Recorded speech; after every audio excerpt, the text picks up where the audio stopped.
Stop focusing on the wrong things. Complexity isn't control, and activity isn't progress. Who the f am I to tell you what to do with your money? My name is Priya Malani, currently managing millions of hardworking dollars.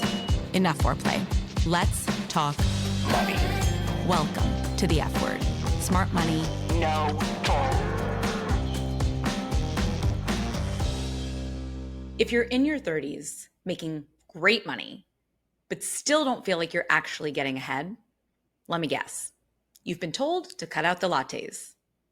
Or maybe you've built a color-coded spreadsheet tracking every single transaction. Or you've opened 10 checking accounts and 5 credit cards because somewhere in the back of your mind you thought more accounts means more control. I see it all the time. High achievers pulling in 6 figures or more, and yet they're stuck in the weeds with things that, let's be honest, don't actually move the needle in their financial lives. Today, I want to break down why this happens, like why you're stuck, and how to shift your focus to things that actually drive growth and financial freedom. I'm going to share a real client story with you, pull in Ramit Sethi's idea of the $3 versus a $30 question, and introduce you to Natalie Taylor's concept of impact-weighted work, an absolutely game-changing way to think of your financial decisions. And then we're going to wrap with what it looks like to work with an advisor who keeps you focused on what matters without overwhelming you with a 100-page plan, most of which is compliance disclosures. So let's start with my client. This one's making fantastic income, saving a good chunk. Outwardly, she's crushing it. But she came to us with 10 checking accounts and 5 credit cards. 10. 5. Now, each account had a purpose. One was for groceries, one was for travel, one was for big purchases, one was for rainy days, one was for really, really rainy days. You get the idea. On top of that, she had spreadsheets tracking every single category of spending right down to her coffee runs. On paper, it looked like discipline, but in reality, she was a mess. It was chaos disguised as control. She and her husband were spending hours every week moving money around, reconciling accounts, and still second-guessing every decision. The kicker, they felt anxious about money. They were still wondering, are we doing this right? That's the trap that so many successful 30-somethings fall into, confusing activity with progress. You can be busy with your money without actually being strategic. So why do we do these things? How do we get this wrong? Why do smart, ambitious people do this? 2 reasons. First, it's human nature. Small questions like, should I cut out Starbucks? Should I use this card or that card? They're tangible. You can answer them quickly and they can give you that hit of productivity. Second, it's cultural. The personal finance industry has sort of trained us to actually sweat the small stuff, skip the lattes, clip coupons, track every dollar. And if you're ambitious, you overachieve at this. You track harder. You optimize more. But here's the truth. Small optimizations rarely change your financial trajectory. You don't build long-term wealth by moving money between 10 checking accounts. You don't create freedom by skipping your morning coffee. You do it by focusing on the bigger levers.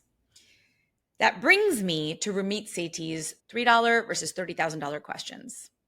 So Ramit Sethi, author of I Will Teach You to Be Rich, highly recommend his book, makes the point brilliantly. He says there are $3 questions and $30,000 questions. A $3 question is, should I cancel Spotify?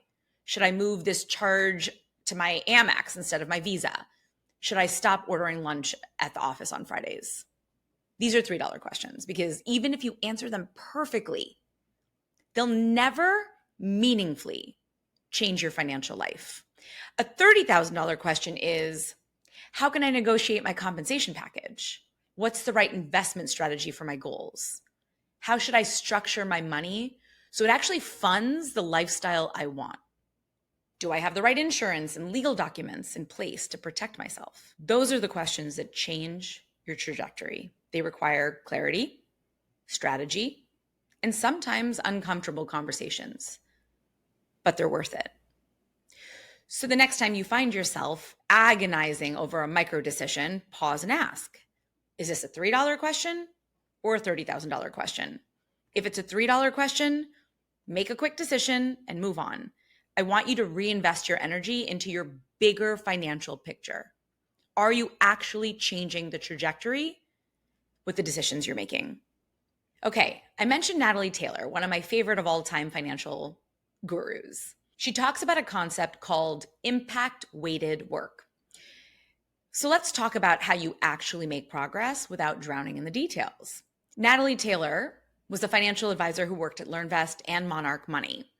She coined the term impact-weighted work. It's the idea that from a financial advisor's perspective, you don't need to bog the client down in giving you every single data point about their personal financial life or build them a 100-page plan to actually create real change for them.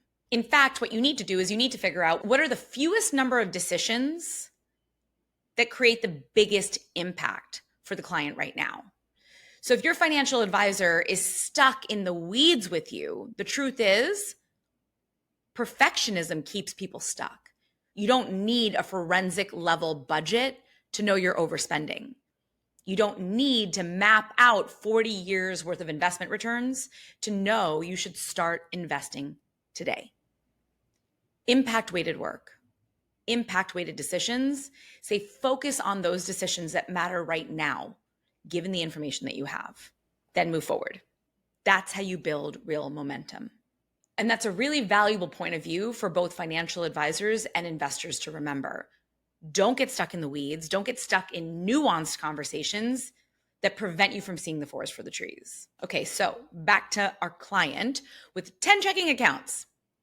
Here's what happened when we applied this concept to their financial life. First up, consolidation. 10 accounts became 2, one for their joint household expenses and an individual one for each of them so that they could maintain a bit of autonomy when it comes to buying gifts for each other, or there's like one-off expenses that drive your partner crazy. Do that from your separate checking account. That's it. Each account had a clear job, no mental gymnastics required. Step 2, automation. On payday, money flows automatically into the checking account, savings account, and investment accounts. No more manual transfers and no more second guessing. Step 3, right sizing your cash. Instead of hoarding money in 10 accounts, we defined their emergency savings, their emergency reserve, kept that in savings, and then invested the rest for their larger financial goals. Step 4, focus on the big levers. We turned our attention to comp negotiations, workplace benefits, insurance, and the basics of estate planning, the stuff that actually protects and grows your wealth. Next up, credit card cleanup. We cut it down to 2 primary cards.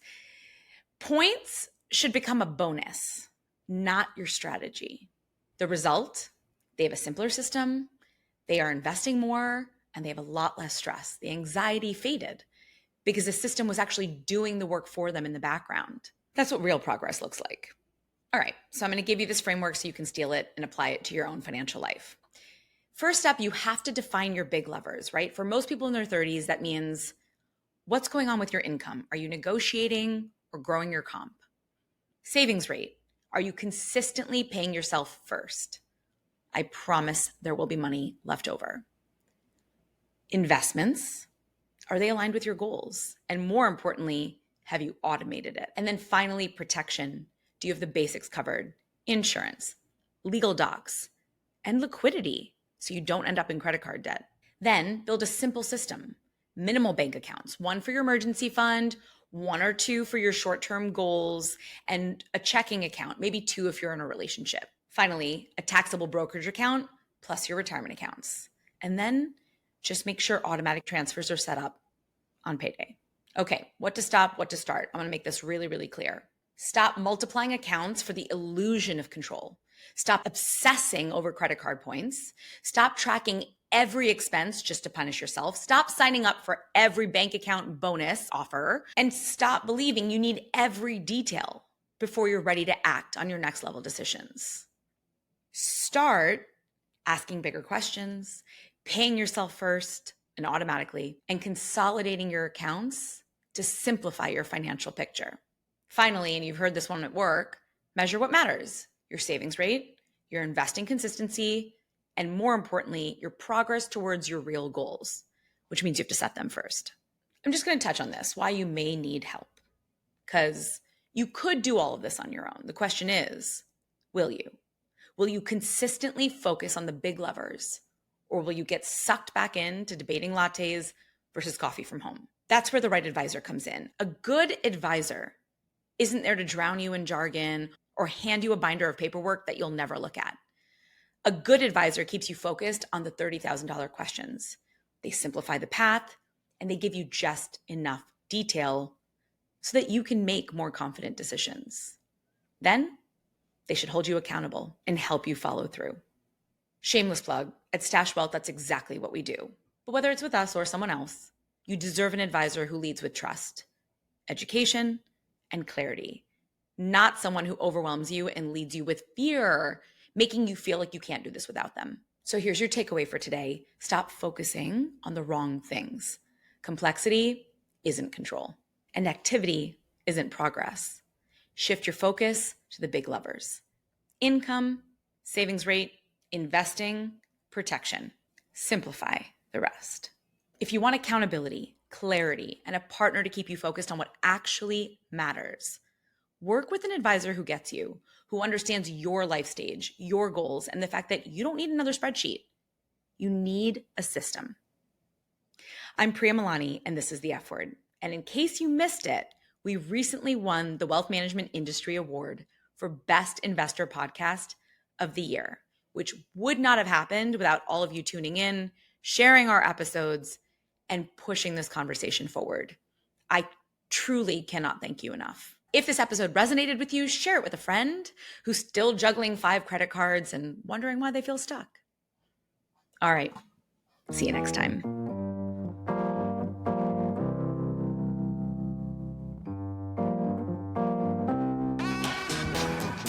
Thanks for listening to The F Word with Priya Malani. If you like what you heard, hit subscribe wherever you're listening and leave us a review while you're at it. We're approval junkies. Don't forget, you can find a ton of great resources, content, courses, and other freebies at stashwealth.com. Now, for the capital S stuff our lawyers want us to say. Stash Wealth is a registered investment advisor. Content presented is for informational and educational purposes only and is not intended to make an offer or solicitation for any specific securities, product, service, or strategy. Consult with a qualified investment advisor, that's us, before implementing any strategy. Investing involves risk, including the loss of principal. Past performance does not guarantee future results. There, we said it.